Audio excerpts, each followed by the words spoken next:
एकदा पुढचा चेंडू हर्ष आपण पाहतोय,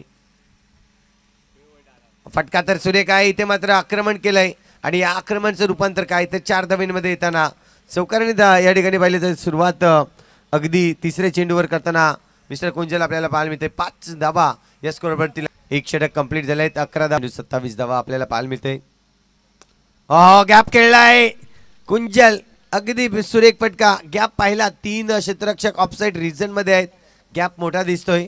लेग ब्रेकचा मारा आहे आणि त्याचा पुरेपूर फायदा घेईन हेच मात्र दर्शवत असताना धावसंख्या 4 ने फ्लाय होईल. आता मात्र 31 रन्स, 31 धावा झाल्या आहेत. सचिन आपल्याला पाहायला मिळतोय. हा चेंडू सुरेख परंतु गचाळ क्षेत्ररक्षण मिस्टर रोहित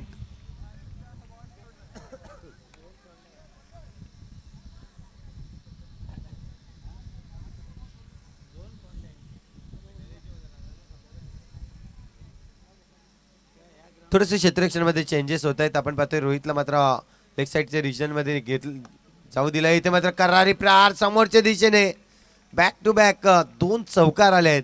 एकंदरीत जर पाहिलं तर 2 चेंडूवर 8 धावा. धावसंख्या पाहिली स्कोरवरती तर 41 धावा झाल्या आहेत. 41 runs on the board. Sachin पुन्हा एकदा गॅप मिळालाय. आणखीन 4 धावा येतील. 45 धावा या स्कोरवरती लागले जात आहेत. प्रत्येक चेंडूवर हाणामारी होते.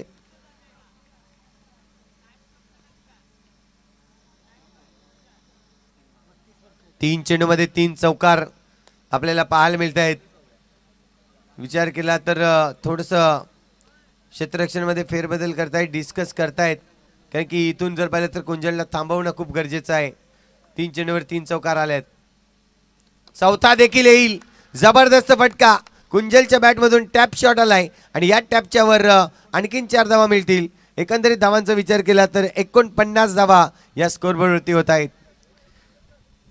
2 चेंडूचा खेळ शिल्लक आहे. 4 चेंडूवर 4 चौकार मारले आहेत. 5व्या चेंडूवर हा देखील 1 चौकार येतोय. काय अफलातून. यस, जर 6 चेंडूवर 6 चौकार मारतोय तर राकेश परदेशी यांच्याकडून तब्बल 500 रुपयाचा कॅश प्राइज असेल, परंतु नाही. इथून जर पाहिलं तर अगदी सन्मान केलंय या गोलंदाजाचं, कारण की जाणीव आहे. मारू शकला असता मोठा फटका, परंतु सन्मान देखील केला गेला आणि त्यानंतर पाहिलं तर 54 धावा या जिंकण्यासाठी असणार आहेत.